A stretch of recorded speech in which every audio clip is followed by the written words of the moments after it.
Levítico capítulo 11, versículo 45. Apenas um versículo, vamos ler juntos? Eu sou o Senhor, que vos faço subir da terra do Egito, para que eu seja o vosso Deus. Portanto, vós sereis santos, porque eu sou santo. Mais uma vez, eu sou o Senhor, que vos faço subir da terra do Egito, para que eu seja o vosso Deus. Portanto, vós sereis santos, porque eu sou santo. Pai, nós queremos te louvar nesse momento tão importante para as nossas vidas, que é o momento em que nós dedicamos toda a nossa atenção à tua palavra.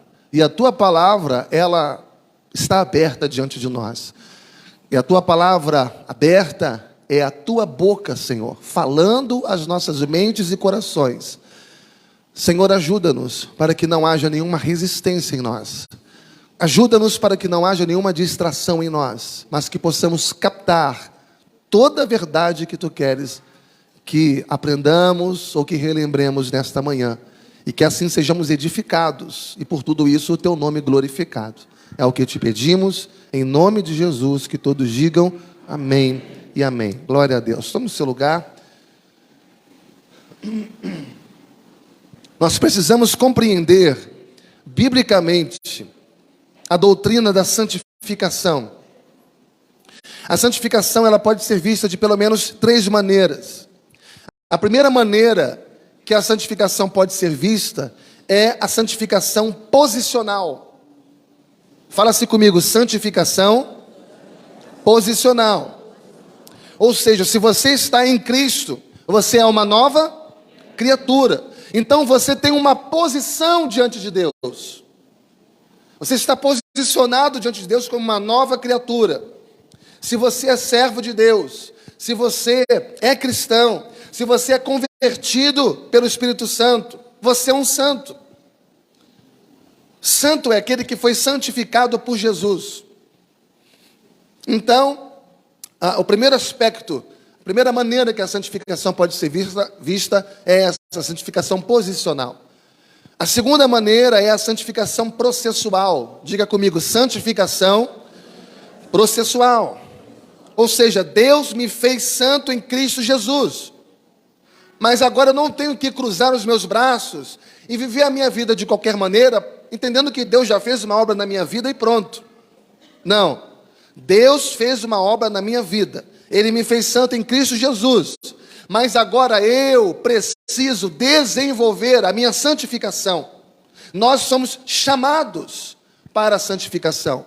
A santificação é uma obra exclusiva de Deus, é uma posição que nós assumimos diante dele, mas ela também é um processo. Dia a dia, nós vamos nos santificando, vamos buscando a Deus, vamos nos purificando, nos aproximando dele, nos confessando, quebrantando os nossos corações, e isso é processual. Fomos chamados para a santificação.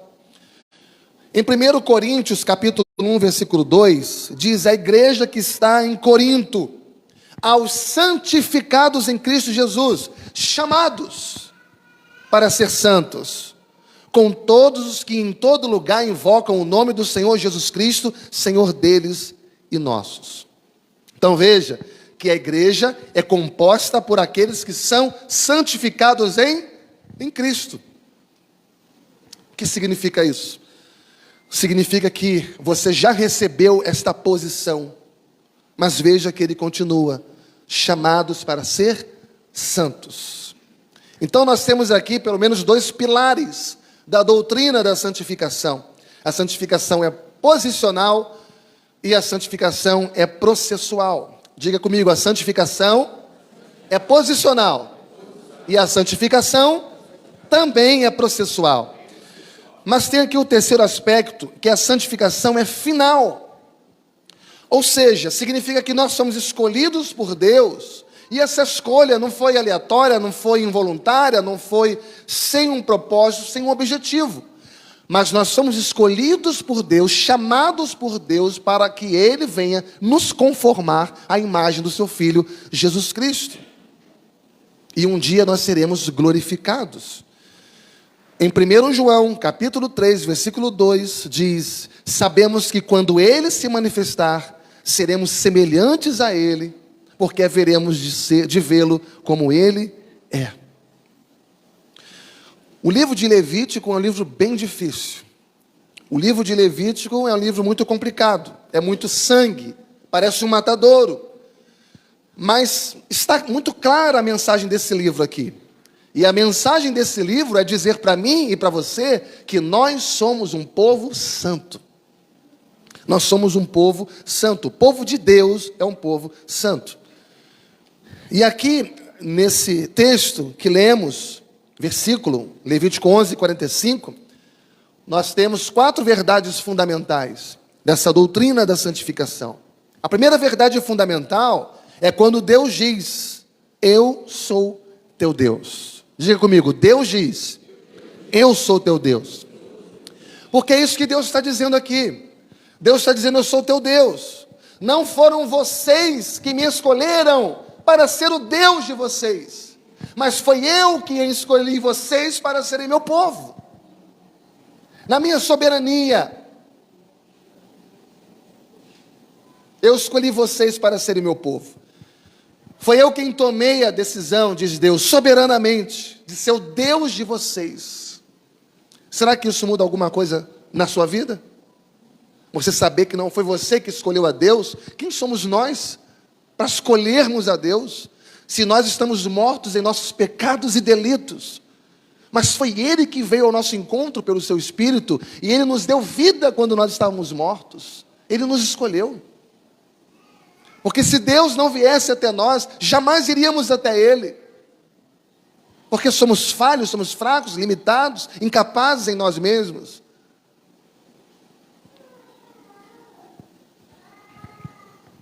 Deus está dizendo: eu sou soberano, e eu me fiz Deus de vocês de forma soberana. Veja o que está escrito em Deuteronômio, no capítulo 7. Está muito pertinho aí do seu texto. Deuteronômio 7, vamos ler o versículo 6, 7 e 8. Deuteronômio 7, versículos 6, 7 e 8. Porque tu és povo santo ao Senhor. Tu és povo santo ao Senhor teu Deus. O Senhor teu Deus Vamos juntos, irmãos? Deuteronômio 7, versículos 6, 7 e 8. Porque tu és povo santo ao Senhor teu Deus. O Senhor teu Deus te escolheu. Quem que nos escolheu? Deus. Para que ele fosse o seu próprio povo. De todos os povos que há sobre a terra. Olha, de todas as pessoas que há no mundo, todos os povos, ele escolheu vocês para ser povo dele. É o que diz o texto. Não vos teve o Senhor afeição, nem vos escolheu porque fostes mais numerosos do que qualquer povo, pois eres o menor de todos os povos. Ou seja, Deus escolheu você porque Ele viu alguma gracinha em você, Ele viu alguma beleza em você, algum talento em você, algum adjetivo positivo na sua vida, sei lá, algo que o atraísse, como somos atraídos por alguma coisa ou por alguém. Não. Ele disse assim: eu escolhi vocês porque o Senhor vos amava, e para guardar o juramento que fizeram a vossos pais. O Senhor vos tirou com mão poderosa e vos resgatou da casa da servidão, do poder de Faraó, rei do Egito. Você foi escolhido não porque havia algum mérito em você, você foi escolhido porque você foi amado por Deus. Então foi Deus que escolheu ser o nosso Deus. E quando Ele escolheu ser o nosso Deus, Ele nos tornou sua propriedade exclusiva. Nós somos propriedade exclusiva de Deus. Ou seja, esse ato de nos tornarmos povo de Deus é um ato incondicional, é um ato soberano, é um ato exclusivo de Deus. Por isso Deus está dizendo aqui: eu sou teu Deus. Segundo lugar, voltando para Levítico 11 e 45, ele diz: eu sou o Senhor que vos faço subir da terra do Egito. O que significa subir da terra do Egito? Eu fiz você subir da terra do Egito. Significa que eu te libertei. No Egito você era escravo, mas agora você está liberto. Foi esta obra que eu fiz na sua vida. Então a segunda verdade fundamental é quando Deus diz: eu sou o teu Redentor. Eu sou o teu libertador. Irmãos, preste atenção, porque isso aqui é muito sério.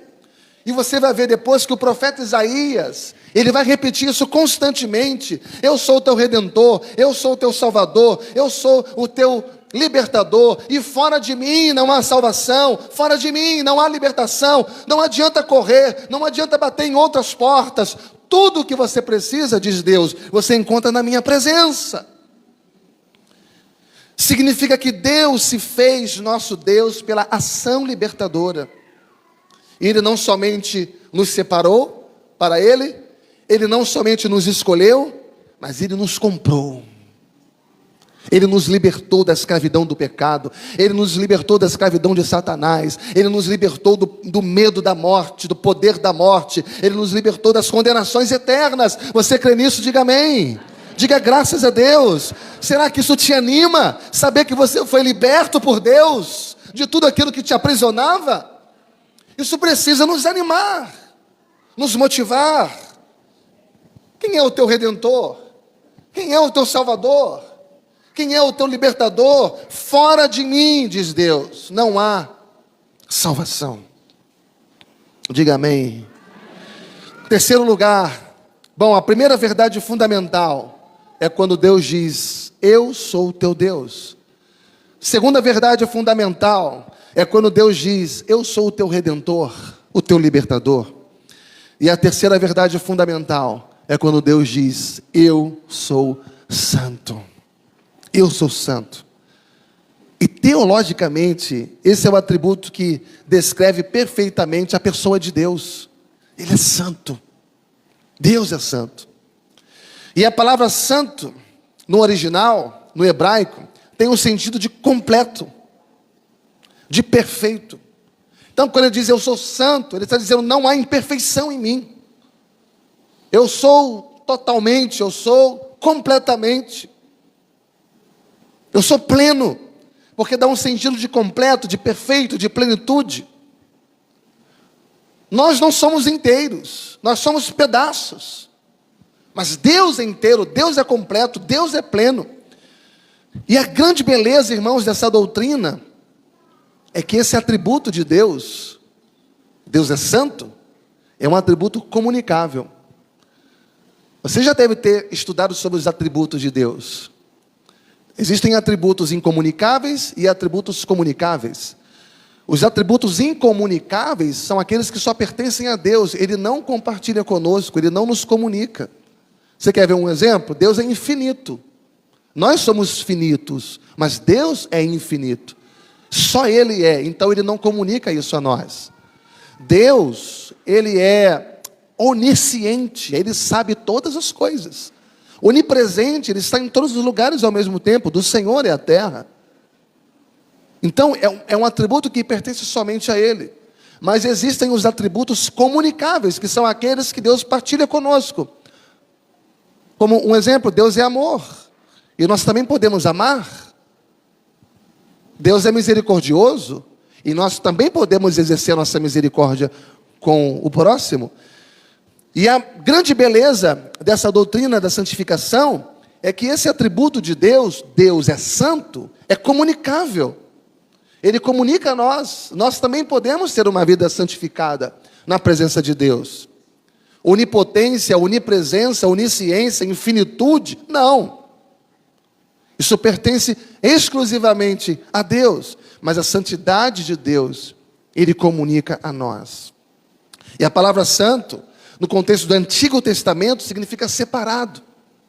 Então, quando você diz eu sou santo, significa eu fui separado por Deus. Fui separado por Deus e para Deus.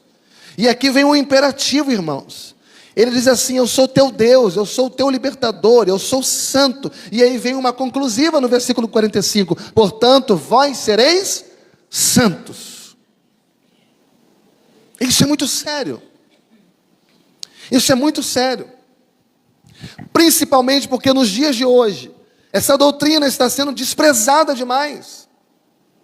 As pessoas erram despretensiosamente, erram desenfreadamente. E no final das contas, ela vai dizer, o que importa é o meu coração com Deus. Deus sabe que eu sou falho, Deus sabe que eu sou fraco. E acabou. Ah, eu senti no meu coração de fazer e fiz. E a gente está há 38 anos aqui nesse púlpito dizendo para o povo que o coração do homem é enganoso. Não confie no teu próprio coração. Seja guiado não pelos seus sentimentos, mas seja guiado pela palavra de Deus. Porque ela sim é infalível.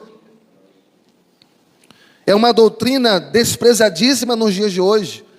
Muitas pessoas não estão entendendo sobre isso, ou estão se fazendo de louco.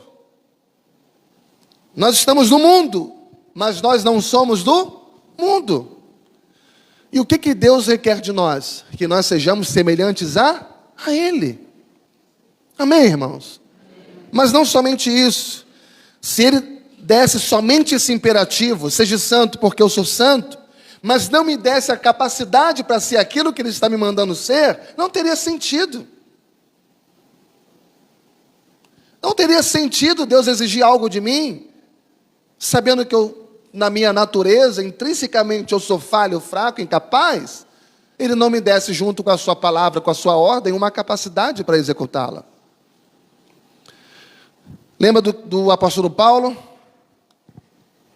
Dizendo a luta que ele tinha, e ele disse: o bem que eu quero fazer, esse eu não faço. Mas o mal que eu não quero fazer, este eu faço. Miserável homem que sou, quem me libertará dessa situação? Eu quero, mas eu não consigo. Mostrando a incapacidade do homem. E aí vem depois o capítulo 8 de Romanos. E o capítulo 8 de Romanos mostra que nós podemos ter uma vida vitoriosa sobre o pecado. Por que nós podemos ter uma vida vitoriosa sobre o pecado? Número 1, por causa da palavra de Deus. Nós temos a palavra de Deus. A palavra de Deus não é de nenhum outro povo. A palavra de Deus é do povo de Deus. Nós temos essa palavra. Olha o que diz em João capítulo 17, versículo 17. Jesus está ali fazendo a sua oração sacerdotal. Jesus está orando a Deus por mim e por você. E olha o que ele diz, João 17, 17. Pai, santifica-os na verdade. A tua palavra é a verdade. Santifica-os na verdade. A tua palavra é a verdade. Então veja, qual é a primeira coisa que Deus dá ao seu povo? Qual é a primeira coisa que Deus dá a mim e a você? A palavra. A sua palavra. Ele nos faz santo através do sacrifício de Jesus. Na obra eficaz e eficiente de Jesus Cristo. Ele nos fez santo. Mas agora Ele quer que você continue crescendo em santificação. Ele já te fez santo, posicionalmente. Você é uma nova criatura. Agora existe a santidade processual. Ele quer que você continue vivendo a sua vida, buscando a santidade. Buscando a pureza do teu coração. A pureza do teu corpo. Você entende isso? Amém, irmãos? Ele quer que você continue crescendo em santificação, tendo uma vida santa. Ele quer que você continue crescendo em santificação, lutando diariamente contra o pecado. Porque não adianta você dizer que está na luz e você vive uma vida de pecado. Porque você não é aquilo que você afirma ser. Você é aquilo que você vive. Você é aquilo que você faz. Não adianta dizer eu sou da luz. Eu estou na luz, se você vive uma vida de pecado. Não adianta também você negar que é pecador, porque você é. Não adianta também você negar que comete pecado, porque você comete. Mas se confessarmos os nossos pecados, Deus é fiel e justo para perdoar os nossos pecados e purificar de toda a injustiça. Diga graças a Deus. É a palavra de Deus que nos traz essas verdades. Tua palavra é a verdade. Santifica-os na verdade. Mas não somente isso, irmãos. Nós podemos ter acesso a Deus pelo novo e vivo caminho que é Jesus Cristo. Fala assim comigo, nós podemos ter acesso a Deus pelo novo e vivo caminho que é Jesus Cristo. O que significa isso? ter acesso a Deus? Significa que você pode orar e Ele vai te ouvir. Você não precisa de intermediários. Você não precisa que o pastor ore por você no seu lugar. Você não precisa que um bispo ore, que o papa ore, que o irmão lá do monte ore. Você tem acesso direto a Deus através de Cristo Jesus. Você pode orar. Você pode falar com Deus. Você não pode orar, você deve orar. Porque a oração é o oxigênio da nossa alma. A oração é o oxigênio da vida espiritual. Só ora quem está vivo. E quem está vivo só está vivo porque tem uma vida de oração. Se você é um crente que não ora, você é um crente morto espiritualmente. Você é um crente nominal. Porque só existe vida espiritual se houver vida de oração. Mas também nós temos o Espírito Santo. Diga, eu tenho o Espírito Santo. Você vai ver que Romanos capítulo 8 é um dos capítulos mais lindos do Novo Testamento. Por que é um dos capítulos mais lindos do Novo Testamento? Porque vai mostrar que por causa do Espírito Santo, nós podemos ter uma vida vitoriosa. Uma vida vitoriosa.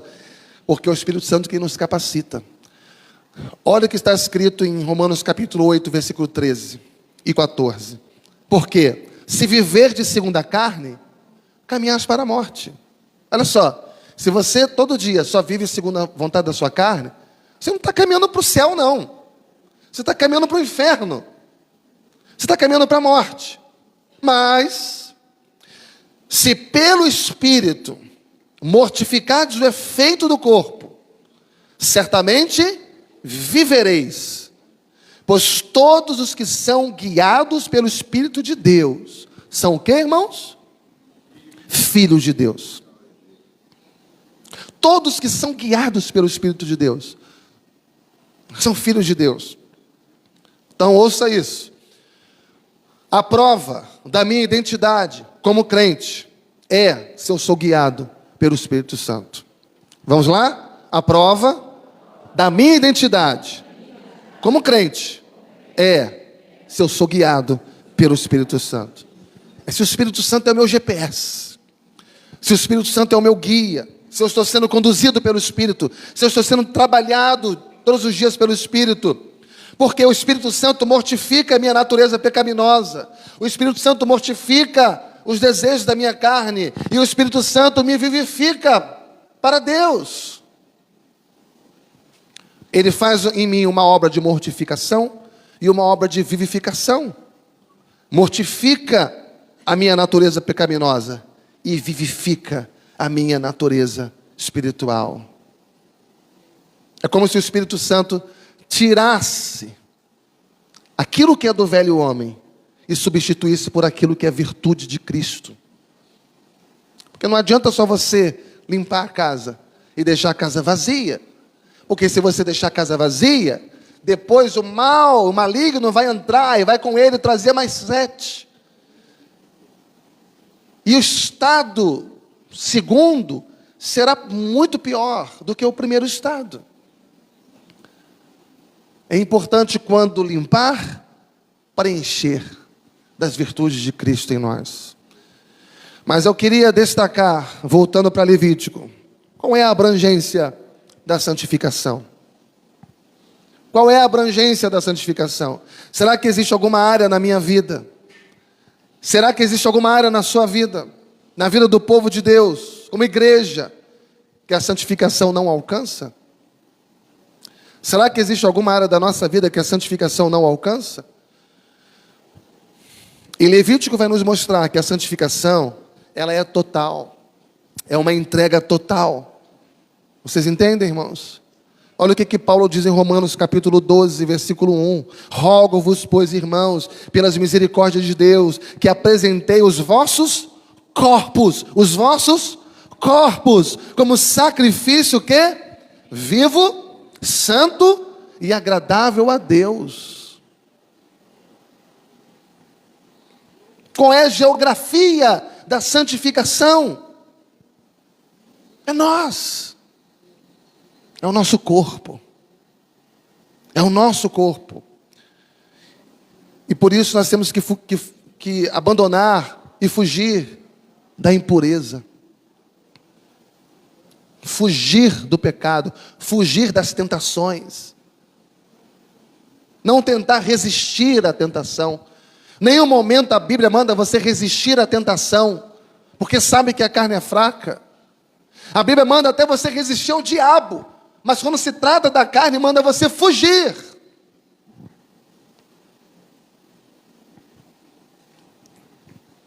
Fugir da impureza.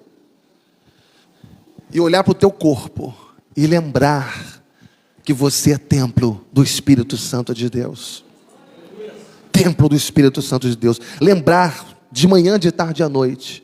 O Espírito Santo habita em mim. O Espírito Santo habita em mim. Foi Jesus quem disse: olha, eu vou assunto aos céus, mas não se preocupe, eu vou mandar o meu Espírito. E pelo meu Espírito eu habitarei com vocês. Eu habitarei para sempre. Eu estarei com vocês para sempre. E esse Espírito Santo o mundo não pôde receber. O mundo não pôde receber. Mas é um privilégio nosso, irmãos, porque nós recebemos. E esse Espírito Santo, ele está conosco. Que privilégio. Que privilégio tantas vezes desprezado.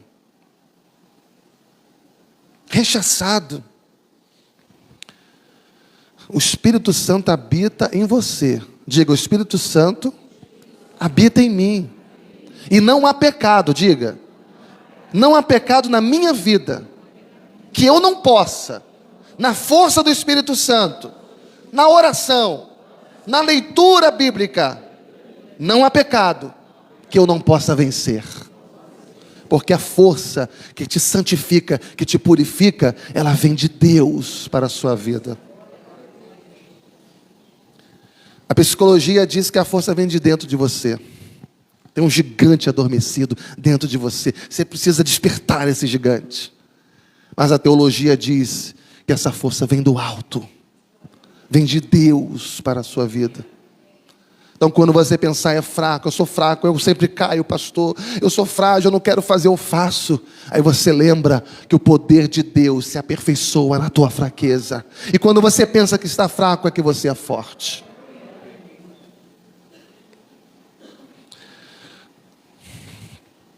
Levítico nos mostra toda a abrangência da santificação. Temos que ser pessoas santas, ou seja, um povo que foi santificado por Jesus. No Antigo Testamento, quando os sacerdotes eles eram ordenados, tinha que pegar o sangue de um cordeiro sem defeito, e esse sangue, esse sacrifício, aquele sangue era passado na orelha do sacerdote, era passado nos olhos do sacerdote, era passado na boca do sacerdote, era passado nas mãos do sacerdote e era passado nos pés do sacerdote, para santificá-lo. Deus nos chamou para a santificação, e quem despreza a santificação está desprezando o próprio Deus. Deus nos chamou para a santificação, e quem despreza a santificação está desprezando o próprio Deus. O que significa o sangue passado na orelha, passado nos olhos, na boca, nas mãos e nos pés? Significa que eu tenho que ser santo naquilo que eu ouço. Eu tenho que ser santo naquilo que eu falo. Eu tenho que ser santo naquilo que eu vejo. Eu tenho que ser santo naquilo que eu faço. E eu tenho que ser santo na minha forma de andar.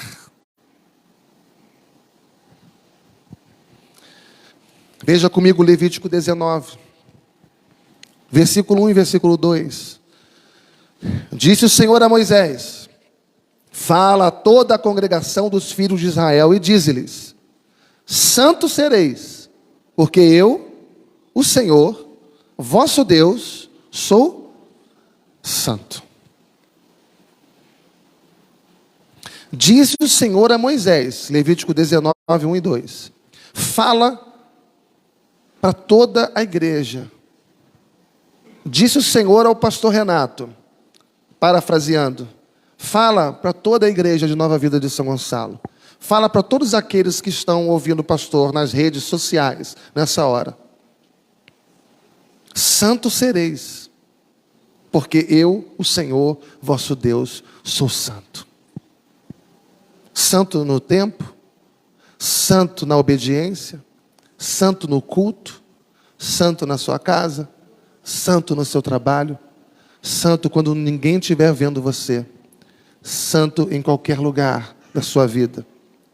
E aí você vai descobrir, no capítulo 19, que ele vai mostrar várias áreas da nossa vida que nós devemos ser santos e devemos revelar a nossa santificação, porque ele vai desdobrar aqui em descrições das áreas da nossa vida. Significa que não existe meio santo, não existe meio crente. Você é crente? Mais ou menos. Você confia em Deus? Mais ou menos. Não existe meio santo. Não existe meio grávida. Você está meio grávida? Você está grávida? Mais ou menos. Ou você é ou não é, ou você está ou não está. E aqui, irmãos, nós precisamos trabalhar esse assunto na igreja hoje.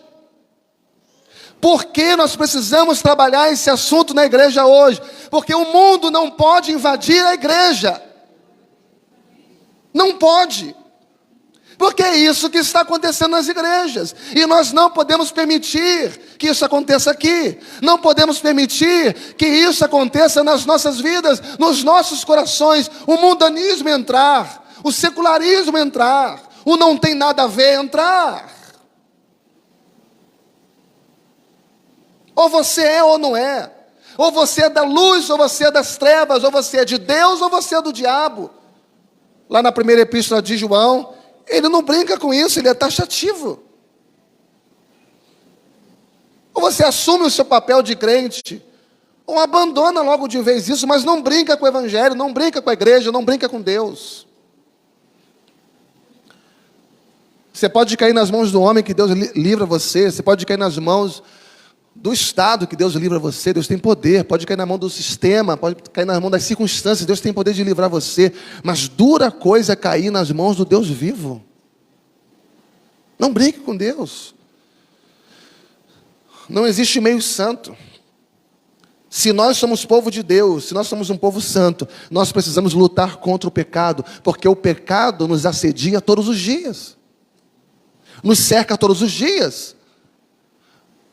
O anjo do Senhor acampa ao nosso redor, mas ao nosso derredor estão os inimigos da nossa alma, tentando encontrar uma brecha para nos devorar, nos destruir. Não brinque de ser crente, porque o diabo não brinca de ser diabo.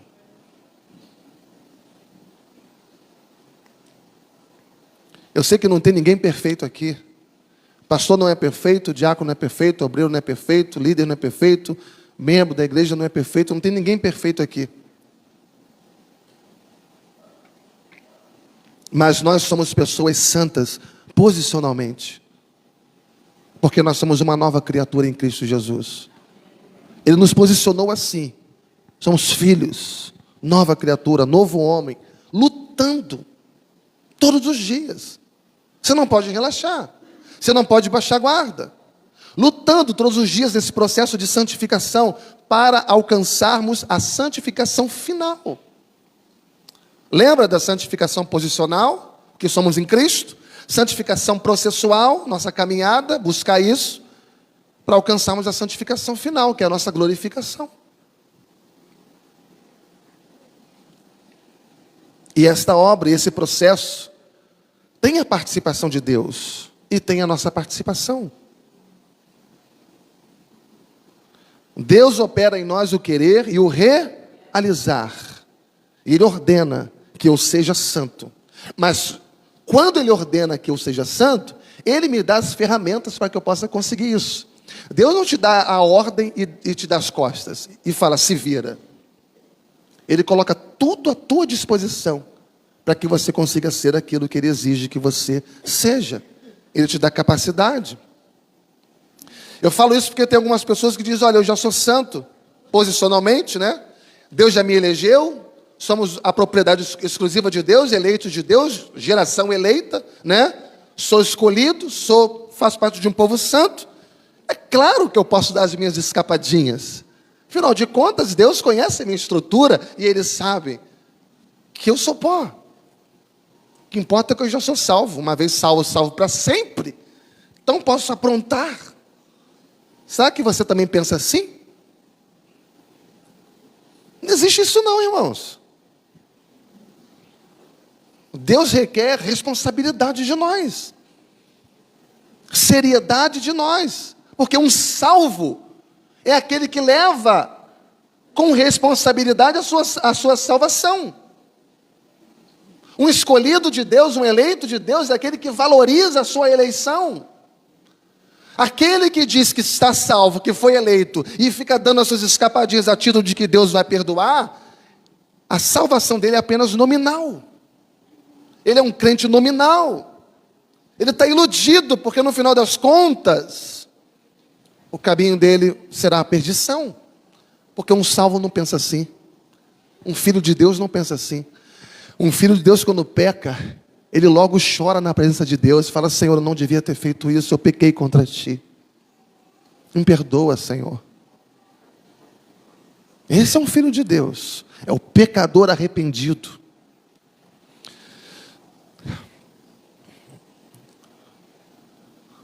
Paulo, quando vai falar em Romanos 6, ele vai falar para um grupinho de pessoas que estavam com esse pensamento. Aí ele diz, em Romanos 6, continuaremos no pecado para que a graça abunde? Então, quanto mais eu pecar, mais graça, já que o poder de Deus se aperfeiçoa na minha fraqueza, então eu vou ficar fraco, vou tomar atitude de um fraco para que o poder de Deus venha. E Paulo continua e fala, claro que não. Pelo contrário. Pelo contrário. 2 Pedro também, capítulo 1, versículo 9. Pois aquele a quem essas coisas não estão presentes é cego, vendo só o que está perto, esquecido da purificação dos seus pecados de outrora.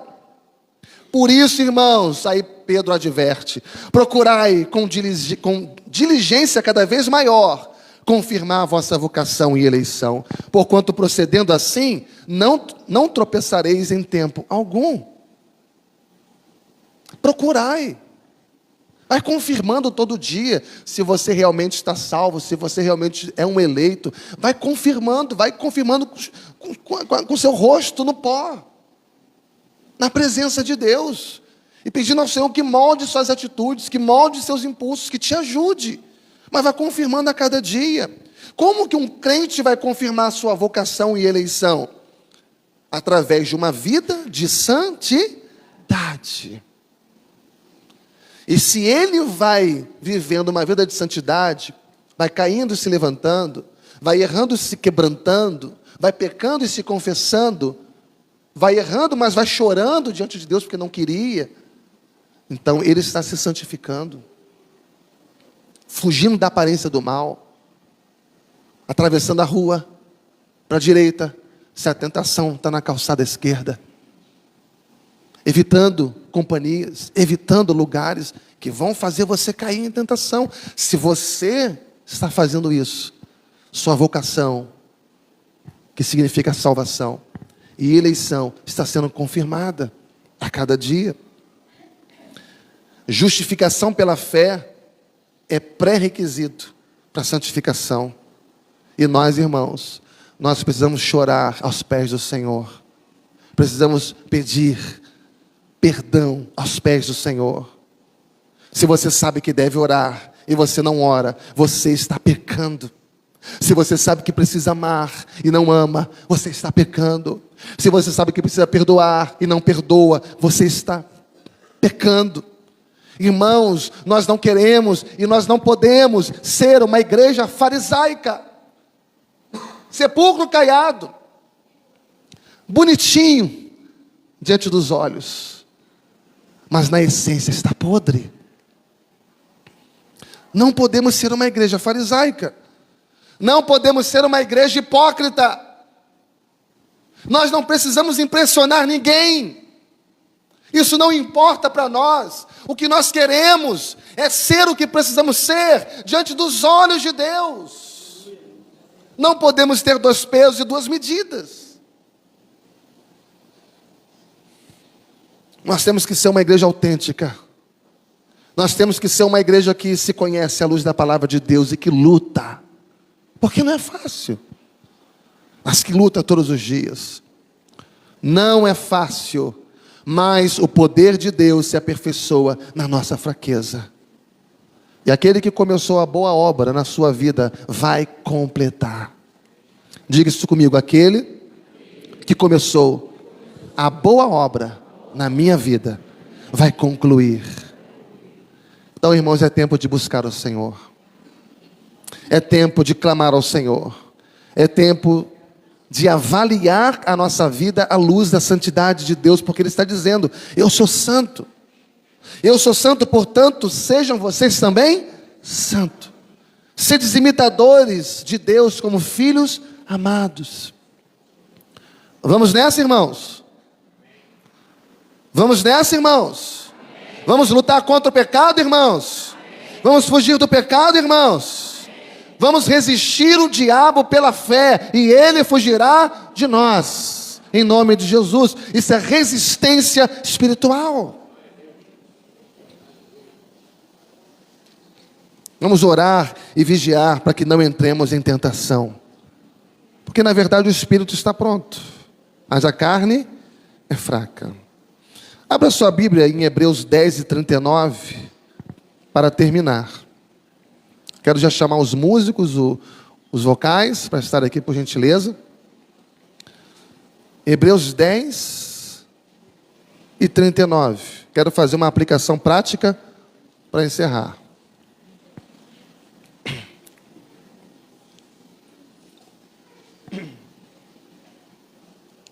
Vamos ler juntos? Hebreus 10:39. Nós, porém, não somos dos que retrocedem para a perdição. Somos, entretanto, da fé para a conversão da alma. Quase ninguém leu. Hebreus 10:39. Vamos juntos? Em uma só voz? Nós, porém, não somos dos que retrocedem para a perdição. Somos, entretanto, da fé para a conservação da alma. Significa o quê? Nós não podemos retroceder jamais. Nós devemos avançar sempre. Nós não voltaremos para o Egito, irmãos. Nós não voltaremos para o Egito. Nós não seremos devolvidos por Deus ao mundo. Nós somos de Deus. Deus nos tirou do mundo. Deus nos tirou do Egito para vivermos uma vida de santidade. Amém? Então, vamos para frente. Vamos para cima. Vamos buscar o Senhor. Vamos abandonar o pecado. E vamos lutar diariamente, procurando sempre agradar a Deus em todas as esferas, em todas as áreas da nossa vida. E que o nome do Senhor seja glorificado em nós. Amém, irmãos?